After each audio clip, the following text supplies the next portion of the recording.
हाय बच्चों, आज से हम एसएससी जीडी मैथ की क्लास शुरू करने जा रहे हैं। तो ऐसे बच्चे जिन्होंने एसएससी जीडी में फॉर्म फिल किया हुआ है और तैयारी कर रहे हैं, वो मैथ की तैयारी के लिए हमारे चैनल को सब्सक्राइब कर सकते हैं। दूसरी चीज़, हम जो ये मैथ शुरू करा रहे हैं ये बिल्कुल स्टार्टिंग से है, बेसिक से है। तो ऐसे बच्चे जो पहली बार परीक्षा दे रहे हैं तो वो खासकर चैनल को सब्सक्राइब करें। इसमें छोटी से छोटी चीज़ को भी हम डिफाइन करेंगे, बताएंगे। तो आइए जानते हैं। सबसे पहले शुरू करते हैं नंबर सिस्टम से।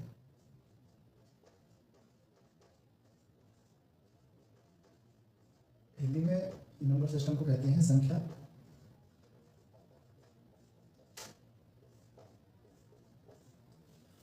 पद्धति। तो संख्या पद्धति सबसे पहले जानते हैं, किसी भी संख्या को लिखने के लिए हम 10 अंकों का प्रयोग करते हैं।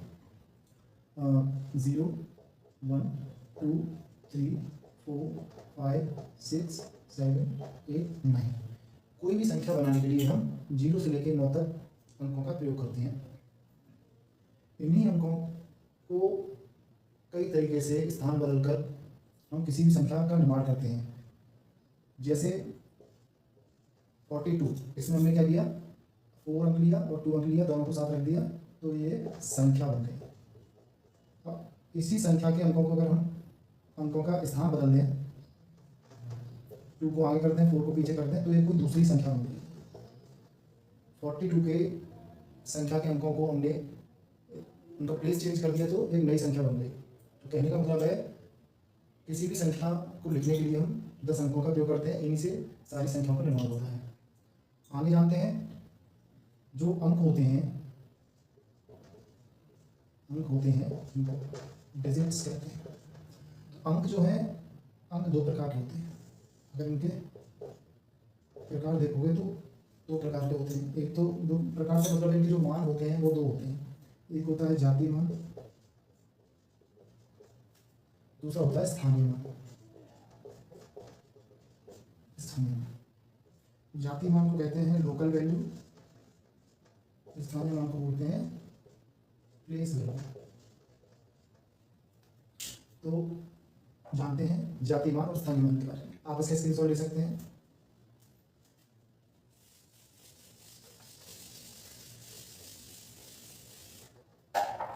सबसे पहले जानते हैं जातीय मान।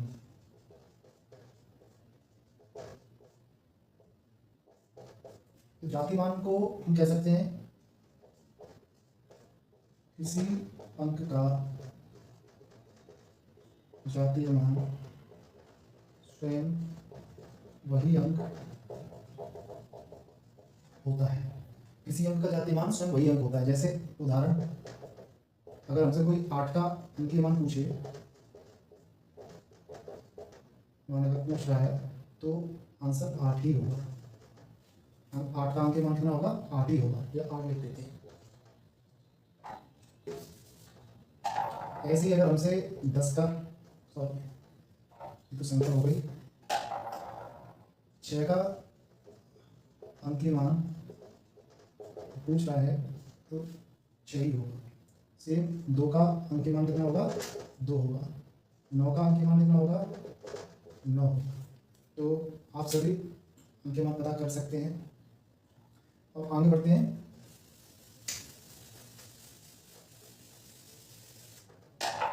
स्थानीय मान पर।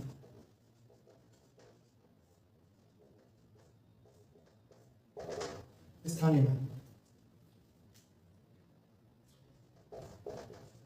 किसी अंक का स्थानीय मान अंक के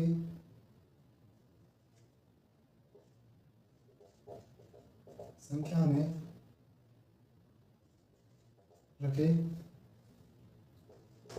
अंक के स्थान पर निर्भर करता है।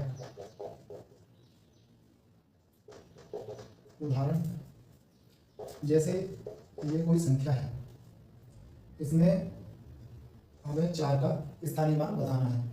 तो सबसे पहले ये देखेंगे ये कौन से प्लेस पे रखा हुआ है। जैसे अगर संख्या को गिनते हैं तो हम पीछे से गिनते हैं। ये क्या है, ये इकाई है, ये दहाई है, ये सैकड़ा है। इस तरीके से काउंट करते हैं। तो जो 4 है इसका जो प्लेस है वो कितना है,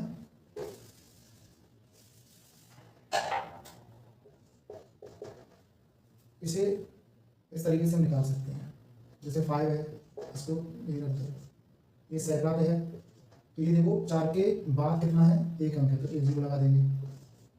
2 के बाद कितने अंक हैं, 2 हैं, तो 2 0 लगा देंगे। तो इस तरीके से जो ये है ये कितना है, 40 है। तो 4 का स्थानीय मान कितना होगा, 40 होगा। एक और देखते हैं, इसमें एक का स्थानीय मान बताना है, तो सेम इसी मेथड से निकाल लेंगे। 5 आएगा, सेम लिख दो यहाँ पे, और इसके बाद कितना अंक है, 1 है, तो 1 0 अंक लिखो। 3, 1 के बाद कितने अंक हैं, 2, तो 2 0। तो यहाँ पे कितना आया, 1 का स्थानीय मान 100 हो जाएगा। तो इस तरीके से आप स्थानीय मान पता कर सकते हैं। अब जानते हैं एक और उदाहरण। एग्जाम में जिस तरीके से पूछा जाता है, जैसे 2 4 6 8 4, ये कोई संख्या दी है, इसमें संख्या में 4 के स्थानीय मानों का अंतर बताइए। इस तरीके से एग्जाम में क्वेश्चन पूछ लेता है एग्जाम में। तो इसमें हम क्या करेंगे, पहले तो जो 4 हैं उनकी प्लेस वैल्यू निकालेंगे। इस 4 की प्लेस वैल्यू कितनी आएगी, 4 आएगी। इस वाले 4 की प्लेस वैल्यू कितनी आएगी, जो यहाँ लिखा है वो लिख दो। बाकी कितने अंक हैं इसके बाद, 3 है, 3 0 लगा दो। अब हम क्या करेंगे, अंतर निकालना है। अंतर पता करने के लिए हम क्या करेंगे, बड़ी संख्या में से छोटी संख्या घटाएंगे। कितना आएगा, 10 में से 4 जाएंगे, 6 9 9 1, तो उत्तर हमारा क्या हो जाएगा, 3996। ये हमारा उत्तर हो गया। इस तरीके से भी एग्जामिनर पेपर में क्वेश्चन पूछ लेता है स्थानीय मान से रिलेटेड। अब इसके आगे बढ़ते हैं।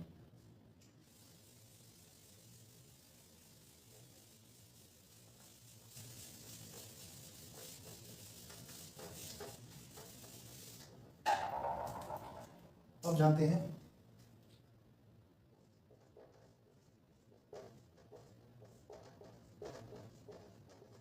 संख्याओं के प्रकार।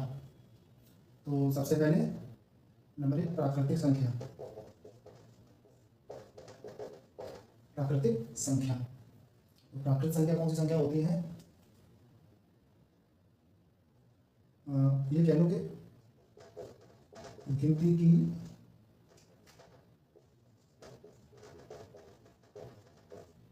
संख्याओं को प्राकृतिक संख्या कहते हैं। ये बहुत छोटी सी डेफिनेशन मैं बता रहा हूँ। आप जो काउंटिंग हम पढ़ते हैं 1 2 3 4 5 6 7 8 9 10, ये जो काउंटिंग होती है यही हमारे नेचुरल नंबर हैं।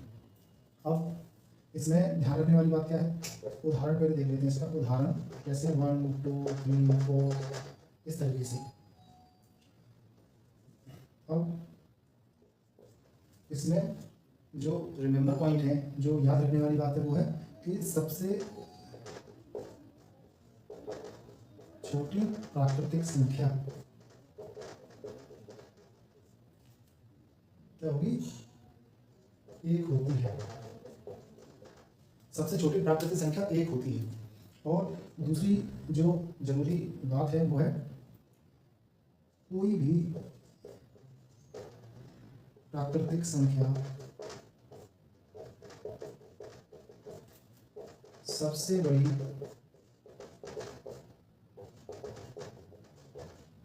प्राकृतिक संख्या नहीं होती है, क्योंकि आने वाली संख्या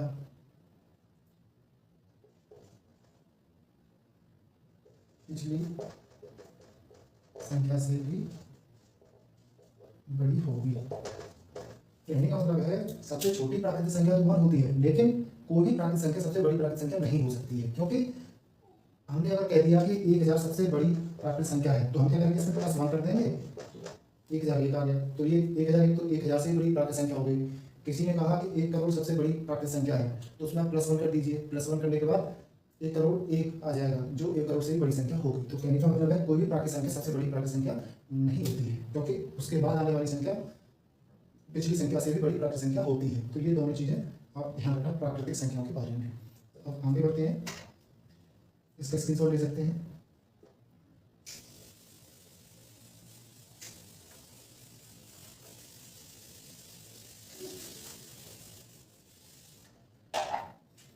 पूर्ण संख्या,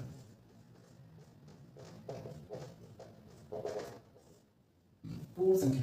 तो पूर्ण संख्या को याद रखने के लिए हम ये कह सकते हैं कि गिनती की संख्याओं में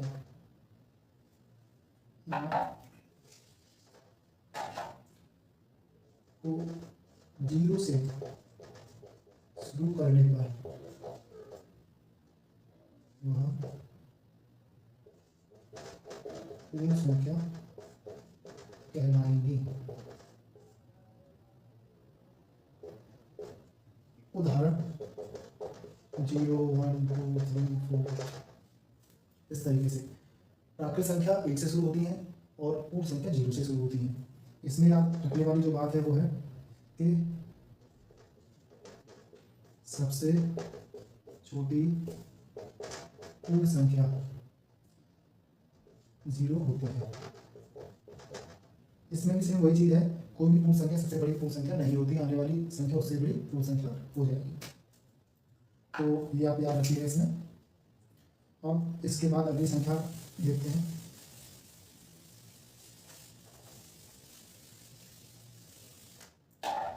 ये जो हम नंबर सिस्टम पढ़ रहे हैं, मैं काफ़ी बेसिक से पढ़ा रहा हूँ। इसका रीज़न यही है कि ऐसे बच्चे जो बिल्कुल पहली बार एग्ज़ाम दे रहे हैं तो या शुरू से मैथ पढ़ रहे हैं तो उन्हें कहीं दिक्कत ना आए, इस वजह से मैं इसको बिल्कुल 0 से ही पढ़ा रहा हूँ आपको। अगली संख्या है सम संख्या। सम संख्या, सम संख्या कौन सी होती है?